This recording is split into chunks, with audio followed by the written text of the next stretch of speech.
because someone asked me that, do you need wisdom to live a meaningful life, or the reverse? Do you get wisdom in life? And so I think it's just realizing that what happens in life is there for a purpose. It's there, it teaches you, and knowing that it'll be okay. It'll work out.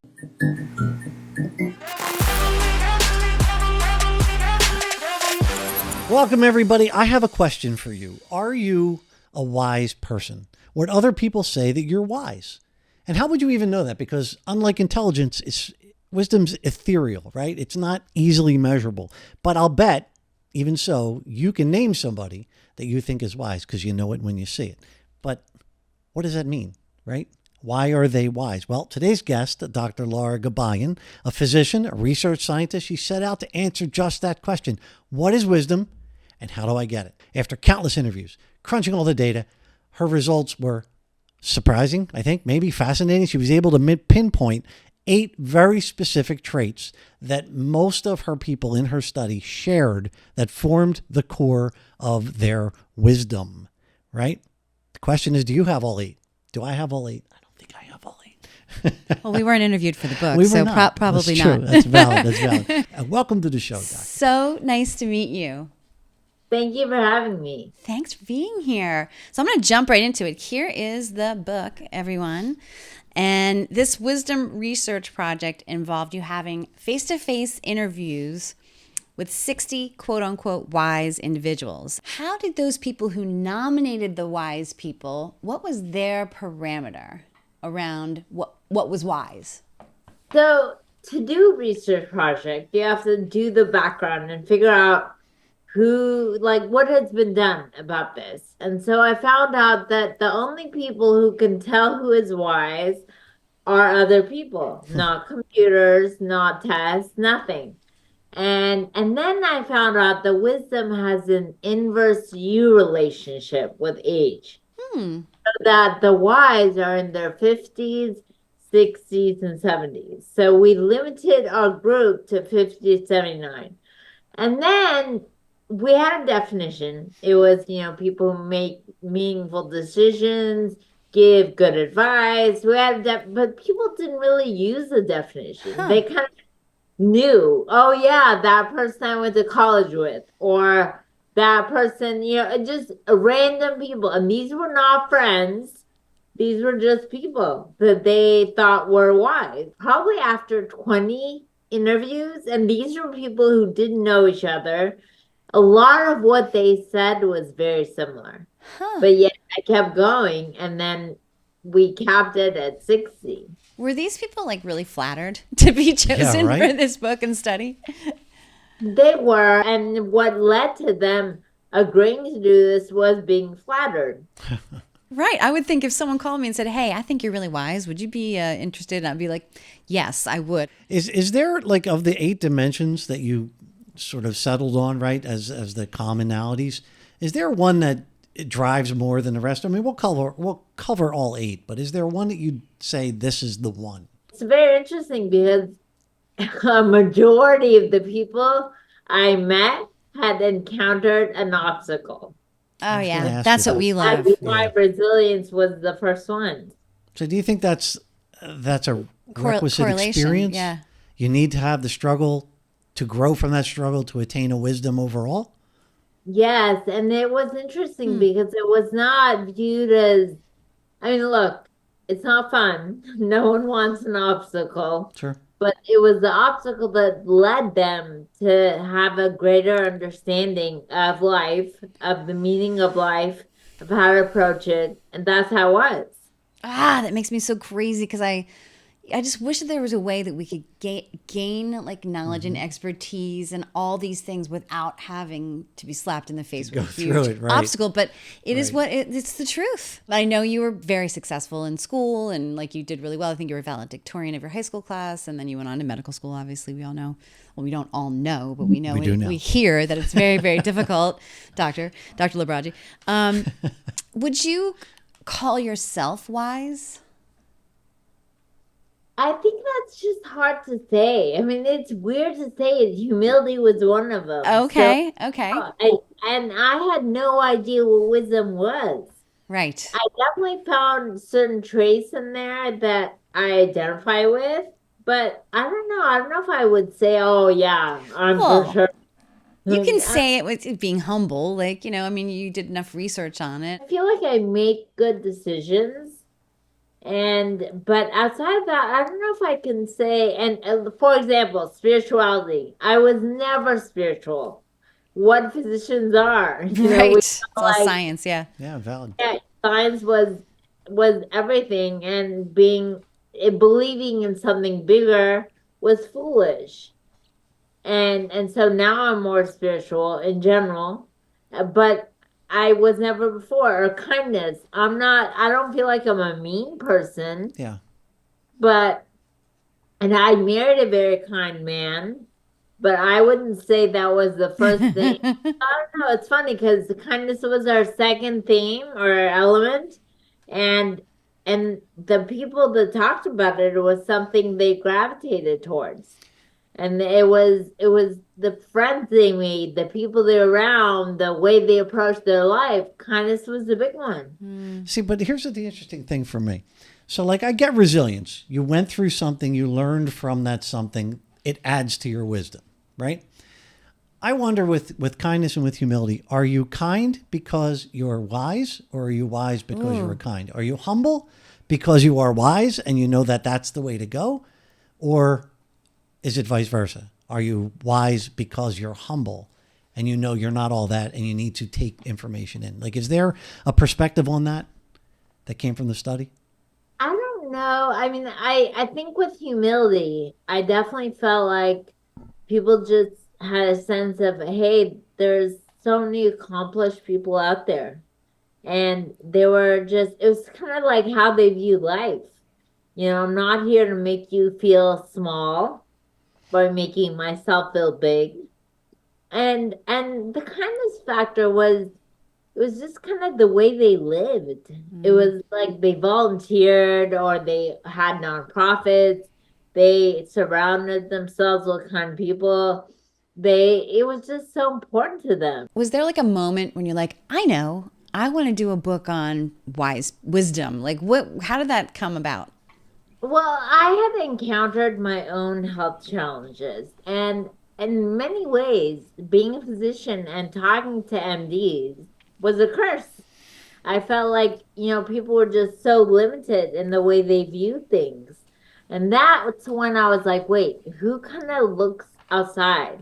Who has a broader lens? Who kind of has a bigger perspective? And that's when I thought about the whys.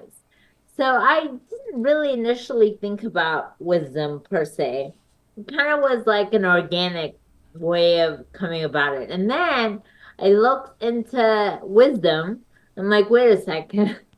You know, all these major religions talk about it.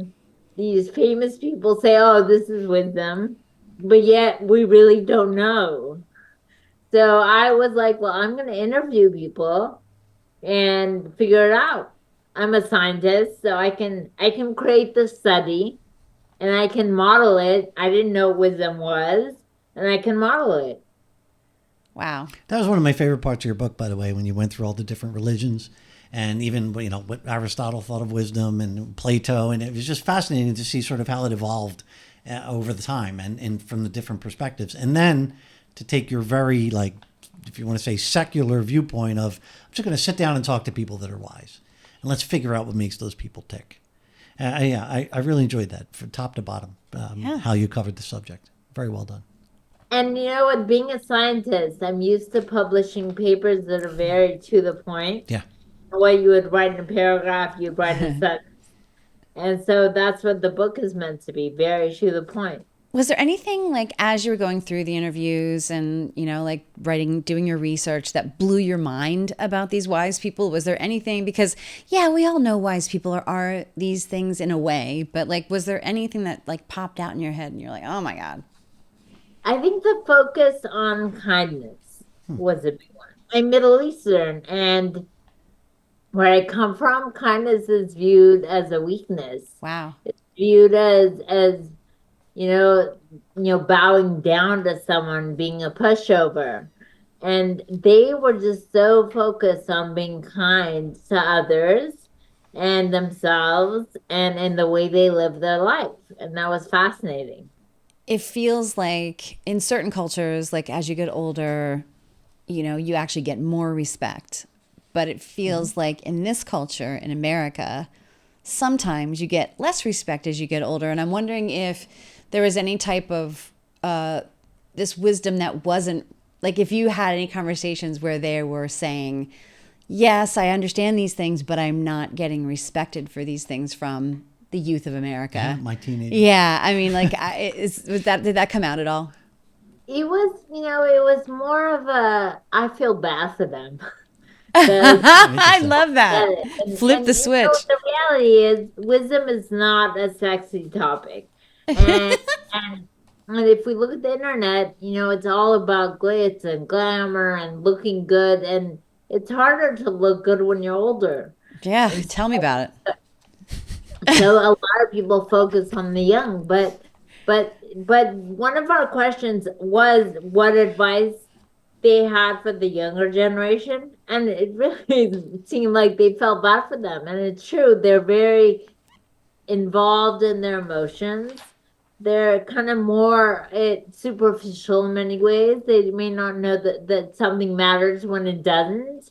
So it was a sense of, oh, I really feel bad for them. We need wisdom more than ever now. You mentioned your list of questions, and I have it in front of me, and I love every one of these questions. In fact, I might be asking some of our future guests a couple of these questions. Um, Number 10 on your list was how did you gain your wisdom? How do people answer that question? Most of them was experience, but they were just very into learning from others. Now, it didn't have to be an expert in whatever, but it was just learning their perspective. Do you have a favorite one of these questions? If they encountered an obstacle or a difficulty that served as their, you know, Hmm. teacher, or that one, people were like, wow, they had so many interesting answers, as I Yeah. said. And that's where our theme of resilience Right. came back. Sure. The one that I was going to ask you about was actually the next one after that obstacle question was what ideals or mantras do you live by? They had different thoughts and different ideals, and one of them, two of them that really stuck with me was happiness is an inside job, So true. and be fiercely flexible in anything you do. Let's talk about a new one. Let's talk about curiosity. I don't. Where was that on your list of where it fit most people, or where most people exhibited that characteristic? So with curiosity and creativity, they had to specifically say that was an important part of their life in order for them to get that trait. Got it. So, and I, in looking at or thinking about wisdom, I feel like curiosity is a foundation for all of them. Hmm. And having that sense of wonder or imagination, or, not being okay with the status quo, just being curious, I feel like that's an important part. Yeah. So yes, they got curiosity because they mentioned it, but it was more of I don't know, it was not just how they mentioned it. It was just how they lived their life. And you I could, felt like yeah, it was the foundation of wisdom, I think. you can tell they were curious by what they were saying. Do Yeah. you think, like, was there any type of correlation, like, because you said it was 50 to 79? Is that the age? 50 to 70? Yes, and that's how, it's funny because, as I said, wisdom has an inverse U relationship with age. Yes. Because once you're older, even though you may be wiser, you start to lose your flexibility. You kind of are Whoa. on your ways. And so that's why we stuck to 50 to 79. And this goes back to the eight elements, is of the 60 people, most people had two to three, some had five, but only one person had all eight. One Oh my person. gosh. Wow. Is in your mind, is that person the wisest of them all? Well, it's funny because he teaches wisdom So he teaches wisdom to, to his seniors above the age of 60. And dang. he was like a few months shy of turning 80. He was 79. He's like, I made it. I'm like 60. How do you not And it's nominate like, that guy, right? I mean, Well, I mean, I don't think it's a competition. no, but I'm saying, like, how do you not nominate him for the Oh, study? for the The study, guy that yes. teaches wisdom. Teaches wisdom, of course. So my question was going to be, do you think you get wiser as you get older? And that's what that's the correlation, To a right? point, right? To a To a point. point. you do, but same idea. Just because you're older doesn't mean you're wiser. Yeah. Because you lose flexibility. You get set in your ways. But also, I'm sure we all know grandparents or people who are older who are not necessarily wise, Yeah, good point. so one doesn't equate the other. And that's why, it's funny because when I was writing the book, both my editor and my publisher in the beginning part, we're talking about how, our results are so strong that we're confident even if we had 6,000. That's what they said. Wow. There's no way we'll have 6,000 wise people in the world ever.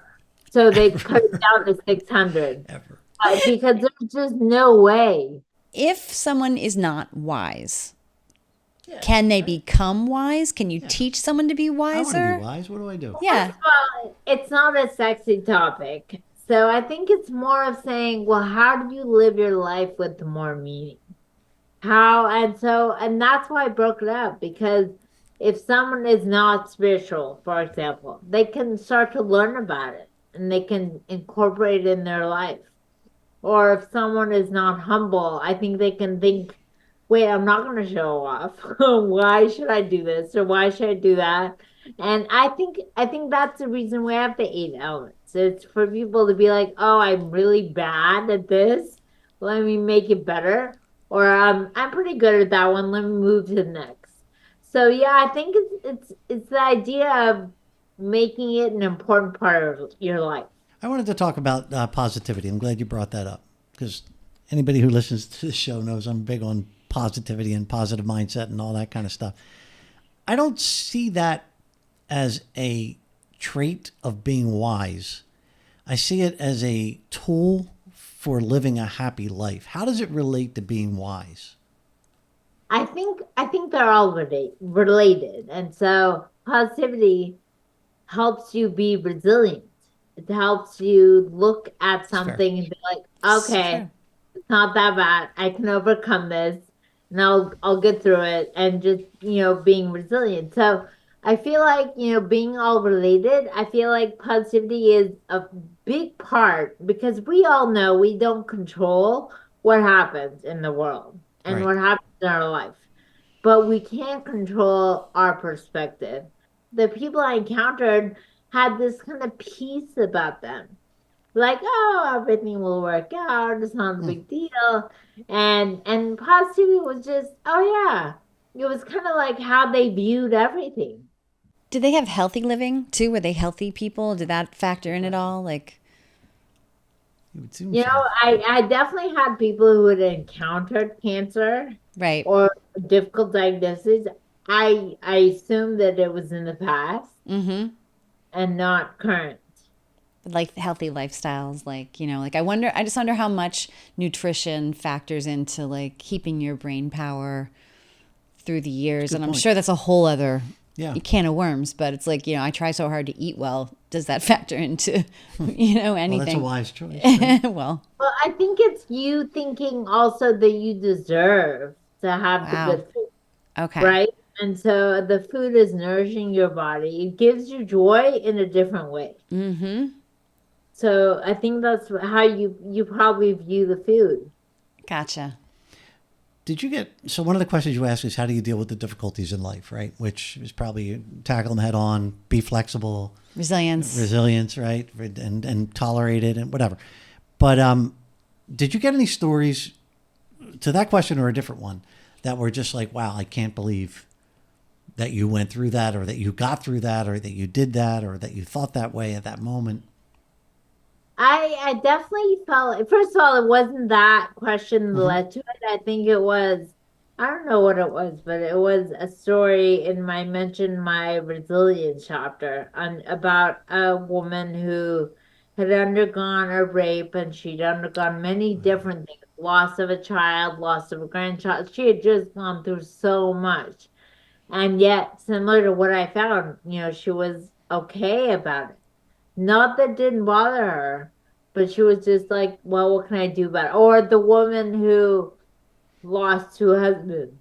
Two And Oh husbands. she no. I Oh remember my that. gosh. and she's like, what can I do? I can't do anything about Yeah. this. All I can do is laugh about it. So Wow.